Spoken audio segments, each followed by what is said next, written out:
Приветствую всех на канале «Жизнь женщин». Никто не застрахован от разводов и иных поводов для расставания со второй половинкой после 60 лет. Если молодежь имеет возможность часто менять спутника жизни, то человек за 60 этой возможности во многом лишается. Вместе с одиночеством приходят и ее верные спутники: нехватка общения, нерегулярное питание, эмоциональная нестабильность.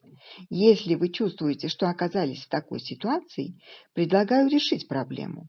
Исследования показали, что совместное проживание в зрелом возрасте не только увеличивает продолжительность жизни, но и повышает само качество жизни.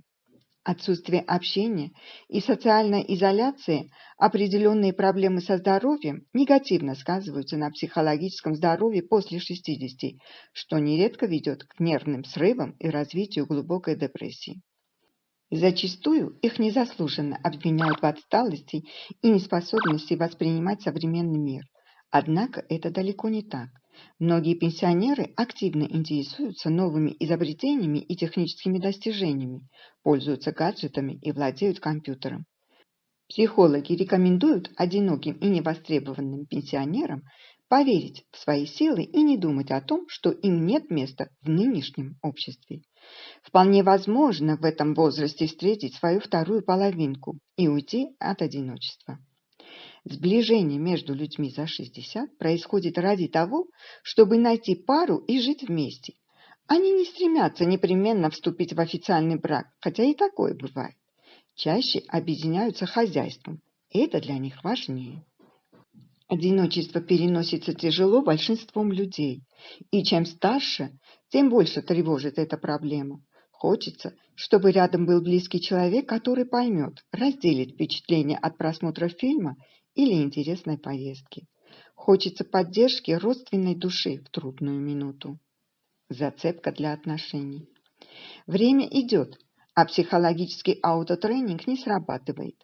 Герой Янковского пытается найти в потенциальной возлюбленной хоть какие-то внешние волнующие зацепки, думать с нежностью и трепетом, настраивая себя на влюбленность. Вера же концентрируется на том, чтобы найти хоть что-то хорошее и светлое в душе этого спивающегося неудачника, придать его жизни новый смысл и содержание. И когда уже кажется, что идея влюбиться по собственному желанию потерпела полное фиаско, эти люди обнаруживают, что незаметно для себя влюбились друг в друга, стали самыми близкими. Так можно ли влюбиться сознательно, минуя химическую магию влюбленности? Именно так и складываются отношения у пар старше 60 лет. Отношения возникают не как страсть, волнующее желание, а строятся на совершенно другом фундаменте. Какие качества важны в партнере в зрелом возрасте? Самое главное качество, которое ищут в партнере люди зрелого возраста, это уживчивость. Она включает неконфликтность и высокую степень лояльности по отношению к привычкам и образу жизни партнера. Людям старше 60 лет важнее сделать из жизни не увлекательное приключение, не романтическую историю, не остросюжетную мелодраму, а добрый семейный фильм. Рядом с человеком, с которым вы собираетесь провести остаток жизни, должно быть комфортно и спокойно. Второе важное качество – высокая эмпатия, сочувствие, способность слушать и сопереживать, ободрять и поддерживать. Это чувство должно быть обоюдным. Если человек не в состоянии или просто не хочет изо дня в день искренне настраиваться на вас, ваше настроение, замечать вашу радость, грусть, страх, плохое самочувствие, тревогу, рядом с ним вам будет неуютно и холодно. Вы не будете ощущать никакой душевной поддержки ни в радости, ни в горе. С годами потенциал отчуждения будет только накапливаться. Общие интересы. Прекрасно, если у пары есть общее хобби – танцы, походы, путешествия, рыбалка, садоводство. Если очень повезет, можно встретить созвучного партнера как раз во время совместных занятий общим хобби – на танцах, на беговой дорожке. Но чаще у каждого участника союза оказывается личное хобби. Например, у него рыбалка, а у нее комнатное цветоводство или вышивание крестиком. Что же делать? Ничего страшного. Просто такой паре нужно постараться найти как можно больше точек соприкосновения интересов в другом. Кстати, сам процесс их нахождения уже сплачивает. Фиксируйте то, что вам одинаково нравится обоим. К примеру, однажды вы совершенно случайно обнаружили, что у вас ловко получается управляться вдвоем на кухне, а приготовленное совместными усилиями блюдо оказалось просто шедевром, даже если это был обычный борщ. И прекрасно. Кто-то танцует вдвоем танго, а ваша пара замечательно готовит семейный борщ или праздничный салат оливье. Неважно, что. Главное – вместе. Есть такие семейные пары, где совместное приготовление еды – общее хобби. А для кого-то таким хобби может стать совместная неспешная вечерняя прогулка и задушевный разговор. Или даже совместный просмотр фильма с обсуждением сюжета, актерской игры, ассоциаций и воспоминаний, которые этот фильм вызвал. Общие взгляды. У каждого человека есть собственный набор представлений об общественно-политическом устройстве жизни. И чем человек старше, тем труднее его трансформировать, изменять. Поэтому, если зрелый индивид, с которым вы строите отношения, придерживается прямо противоположных политических взглядов, вам будет очень трудно уживаться с ним на общей территории. Так что и этот факт придется учитывать. Прекрасно, если вы стоите на одной идейной платформе, исповедуете общие взгляды на политику, а если нет, тогда придется договариваться на берегу, помнить об этом и стараться сознательно обходить политические темы. Общие моральные ценности. Вот тут обязательно должно быть единство в понимании, что такое совесть, справедливость и порядочность. Люди, которые находятся в разных ценностных мирах, просто не могут ужиться вместе. Как, например, вы сможете жить рядом с человеком, который не считает аморальным измену или воровство, неважно из чего-то личного кармана или у государства. Несовпадение моральных ценностей – это большая психотравма, и договориться о взаимных уступках заранее просто не получится. Вот почему старые люди всегда говорили, что с человеком нужно сесть пуд соли, как следует его узнать.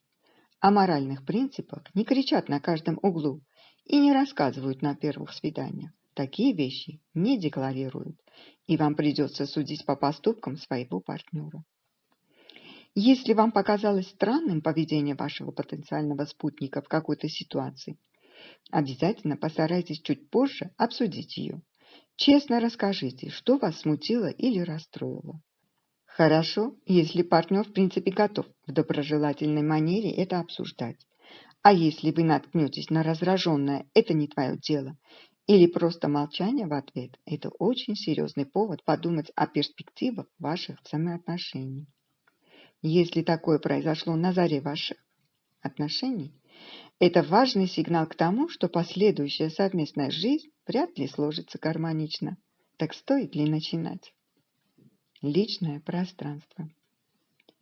У каждого партнера в зрелой паре обязательно должно быть личное пространство, как психологическое, так и физическое. Это та зона личного комфорта, на которую другой ни в коем случае не должен посягать. С самого начала отношений нужно учиться уважать личную территорию партнера.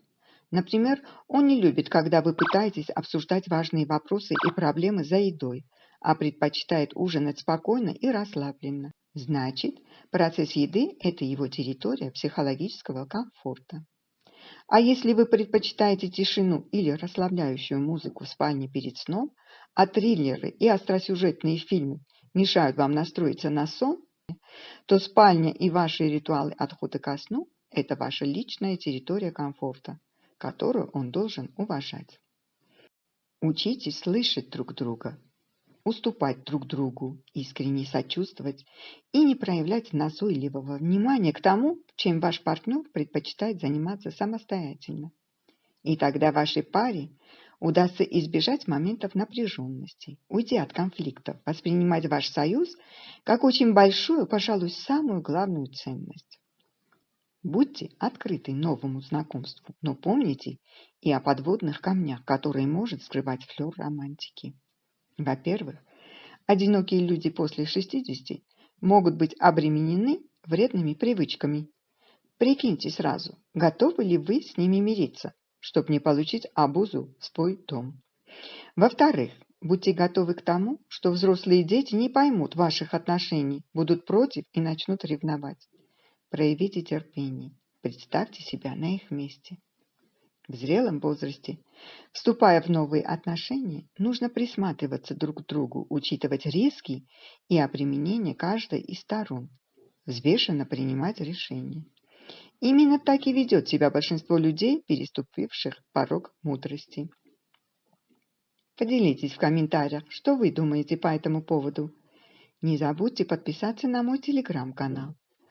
А я благодарю вас за лайки, репосты и отзывы. До новых выпусков. Пока!